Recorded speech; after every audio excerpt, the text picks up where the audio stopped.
Dwarka, the golden city, the beloved abode of Lord Shri Krishna, a city whose tales of magnificence have been told for ages.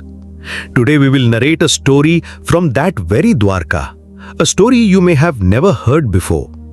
This is the tale of a humble artisan from that city named Arnav, whose hands not only possessed skill, but whose heart also held an infinite ocean of devotion.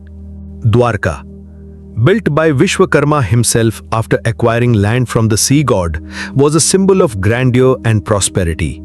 Its towering palaces were crafted from crystal and silver, their peaks conversing with the clouds.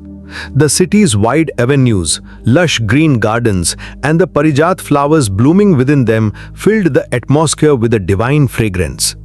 Its inhabitants, the Yaduvanshis, lived a fearless and joyous life under the protection of Lord Krishna. In a small workshop within this magnificent city lived Arnav. His father was one of Dwarka's most skilled craftsmen, and it was he who had taught Arnav the art of creating beautiful artifacts from conches and seashells. There was a unique magic in Arnav's art. He could carve ordinary shells into such exquisite peacocks, swans, and lotuses that they seemed almost alive. The artifacts he created adorned the grandest palaces of Dwarka. Arnav's greatest desire was to create a unique conch with his own hands, one that he could personally offer to Lord Krishna. He wished for its sound to encapsulate the entire splendor of Dwarka, its peace, and his own boundless devotion to the Lord. To realize this dream, he spent hours on the seashore every day searching for a special conch that matched his imagination. One day, it was the night of the full moon. The ocean waves shimmered like silver. Arnav sat on the shore, lost in his thoughts, remembering Lord Krishna. Suddenly, a large and luminous conch, carried by the waves, washed up and touched his feet. The shape of this conch was unlike any other. It had natural golden stripes on its surface and emanated a soft, gentle light. Arnav felt as if the sea god himself had answered his prayers. He took the conch to his workshop and dedicated himself to carving it.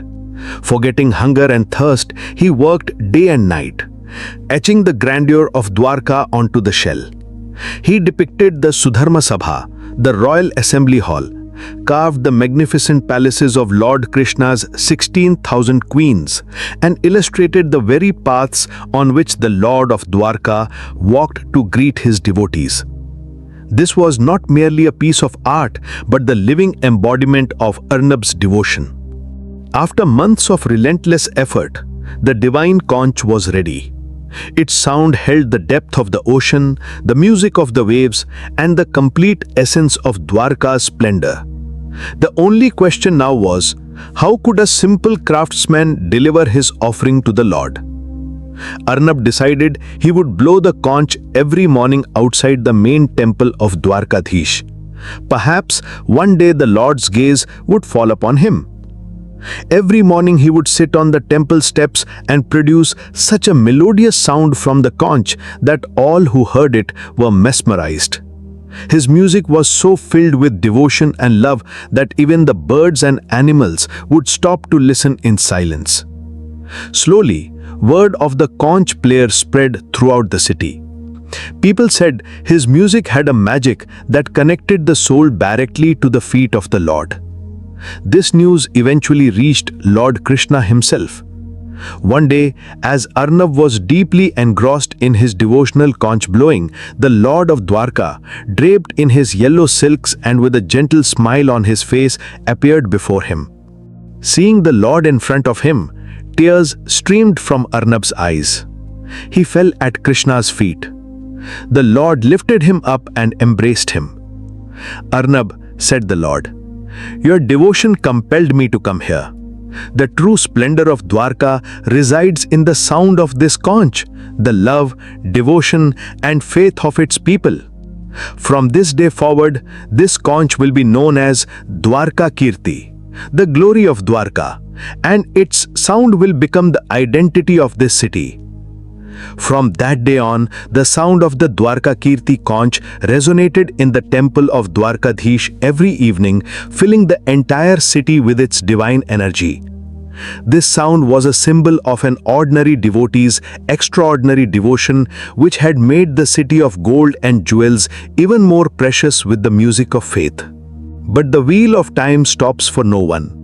After the great war of Mahabharata, when the time came for the destruction of the Yadu dynasty due to the curses of Gandhari and the sages, Lord Krishna decided to conclude his earthly pastimes. Following his departure to his eternal abode, the sea god reclaimed the land he had given. The golden city of Dwarka slowly submerged into the ocean. The palaces, the temples, the markets, everything was consumed by the water. However, it is said that even today, in the depths of the ocean where the city of Dwarka once stood, the sweet melodious sound of the Dwarka-Kirti conch can be heard on full moon nights. This sound reminds us of that golden city and of the devotee Arnav, whose faith and devotion are still alive in the waves of the sea. To listen to more such wonderful stories, subscribe to our channel, The Silence Stories.